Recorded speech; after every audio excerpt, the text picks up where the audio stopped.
আজকে হচ্ছে প্রথম সেহরি আলহামদুলিল্লাহ। সেহরি খেতে আব্দুর রহমানও উঠে গেছে। তো অনেক দিন ধরেই বলতেছিল যে রোজাটাকে একটু সামনে আগায় আনা যায় না। আজকে তো খুবই খুশি ছিল আর কালকেই বলে দিছিল যে আজকে ওকে ডাকতেই হবে। হ্যালো এভরিওয়ান, আসসালামু আলাইকুম, কেমন আছেন সবাই? আজকে হচ্ছে প্রথম রোজা। সকালে একটু দেরি করে ঘুম থেকে উঠছি। তো ঘুম থেকে উঠেই দেখি যে খালা চলে আসছে। আজকে হচ্ছে অনেকগুলো পেঁয়াজ কেটে রেখে দিব। তো অনেকগুলো পেঁয়াজ নিয়ে আসছিল, পেঁয়াজগুলো নষ্ট হয়ে যাচ্ছিল। ভাবলাম যে এগুলো কেটে ফ্রিজে স্টোর করে রেখে দেই।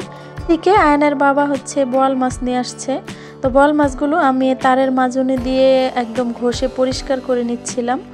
দেশে মাছ পরিষ্কার করার জন্য এক ধরনের পাতা আছে, তো ডুমুর পাতা বলি আমরা। তো ওই পাতা দিয়ে খুব সুন্দর পরিষ্কার হয়ে যায়। আর ঢাকার শহর তো আর ওইসব পাতা পাওয়া যাবে না, তো এই জন্য এই মাজনি হচ্ছে শেষ ভরসা। এটা দিয়ে খুব সুন্দরভাবে পরিষ্কার করা যায়। আর মাছটাকে একদিকেই হচ্ছে ঘষতে হবে, উল্টা দিকে ঘষলে মাছের যে চামড়াটা সেটা একদম এবড়ো থেবড়ো হয়ে যায়, দেখতে বিচ্ছিরি দেখা যায়। সবগুলো মাছ আমি তারের মাজনি দিয়ে পরিষ্কার করে নিয়েছি। এখন হচ্ছে কেটেও নিলাম। এই মাছটা কাটতে যেহেতু মোটামুটি সহজই আছে, তো আমি কেটে নিলাম। কালকের তরকারি অনেকটাই রয়ে গেছে, তো আজকে বোয়াল মাছ রান্না করব। এদিকে পেঁয়াজগুলো কেটে নিয়েছি, তো দুইজনে মিলেই কেটেছি, কারণ একজনের উপরে খুবই প্রেশার পড়ে যায়। এখন হচ্ছে একটা এয়ারটাইট বক্সের মধ্যে রেখে দিব। পেঁয়াজ কাটা থাকলে কেমন অন্যরকমই একটা শান্তি লাগে। আর এমনিতেও রোজার মধ্যে পেঁয়াজটা একটু বেশি লাগে। তো যাই হোক, এই পেঁয়াজগুলো আমার বেশ কয়েকদিনই চলে যাবে। ফ্রিজে রাখা যে কোনো জিনিসেরই স্বাদ থাকে না, তারপরেও কিছু করার নাই। প্রতিদিনের কাজটাকে একটু এগিয়ে রাখার জন্য প্রচেষ্টা, এই আর কি। এদিকে আমি বোয়াল মাছটা রান্না করে ফেলেছি। এখন প্রায় 1:30টার মতো বেজে গেছে। এই পর্যন্ত হচ্ছে মাশাআল্লাহ রোজা আছে। আমি গোসলে গিয়েছিলাম, এসে দেখি আমার জন্য জায়নামাজ বিছিয়ে অপেক্ষা করছিল, আমার সাথে নামাজ পড়বে।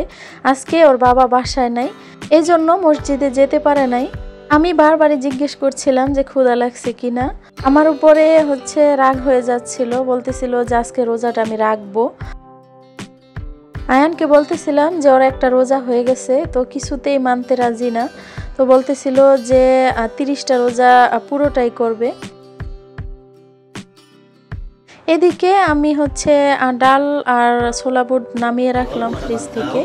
দুধ দিয়ে গলা দিয়ে এই অল্প করে এই যে এই তো চিপস দাও, চিপস আছে, চিপস দাও, এটা আপেল কেটে দাও। আসো আসো, দুপুরে 1টা পর্যন্ত রোজা হইলে বাপ, ছোট বাবা 10 বছর আগে দুপুরে 1টা পর্যন্ত। আসো বাবা, না ভালো অল্প করে খাও, আসো। বাচ্চাদের শোনো, বাচ্চাদের দুপুরে 1টা বাজলে 1টা রোজা হয়ে যায়। তোমার তো আজকে 2টা রোজা হইব। ও বাচ্চা না। তো একদমই রোজা ভাঙতে চাচ্ছে না। তো অনেকক্ষণ বোঝানোর পরে তারপর রাজি হয়েছে যে অল্প একটু খাবে, অল্প একটু খেলে আর রোজায় কোনো সমস্যা হবে না। আয়ানকে দেখে আমার ছোটবেলার কথা মনে পড়লো যে আমি ছোটবেলাও হচ্ছে রোজা রাখতে চাইতাম। তো আমার আব্বা জোর করে আমাকে ভুলিয়ে ভালিয়ে খাইয়ে ফেলতো। তো ওকে এত জোর করার ইচ্ছে ছিল না, ভাবছিলাম যে আজকে রোজাটা রাখবে। তো একবারেই দুর্বল হয়ে পড়ছিল। তো যাই হোক, ওর বাবা ওকে দুধ দিয়ে ভাত খাওয়াচ্ছে। এই জিনিসটা আমার সবচেয়ে বেশি ভালো লাগে যে ওর বাবা ওকে সবসময় ভাত খাইয়ে দেয়। যদি ওকে হাত দিয়ে ভাত খেতে দেইও, তারপরও হচ্ছে বলে যে তাড়াতাড়ি খাইয়ে দেই। আমার এই ঝামেলাটা ছোটবেলা থেকেই করতে হয় না।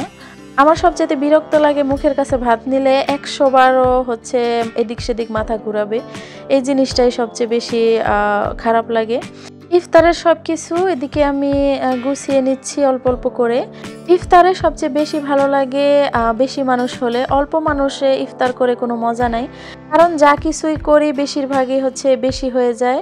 2জন মানুষ হলে যা হয় আর কি, একজন না খেলে আরেকজনের খেতে ইচ্ছে করে না। এই তো আজকে আমাদের ইফতার আলহামদুলিল্লাহ। আজকে আমরা হচ্ছে চিয়া সিড ভেজানো পানি খেয়েছি। তো আয়নের বাবা তো 1 মগ খেয়ে ফেলেছে কোনো চিনি ছাড়া। আমি অবশ্য বলেছিলাম একটু মধু দিয়ে দেই, তো বলল যে না এভাবেই খাবে। তার সাথে সাথে আমিও চিনি বা মধু কিছুই মিক্স করি নাই, তো আমি খেতে পারছিলাম না। আয়ান কখনোই কোনো শরবত, ডাবের পানি, স্যালাইন কোনো কিছুই খায় না।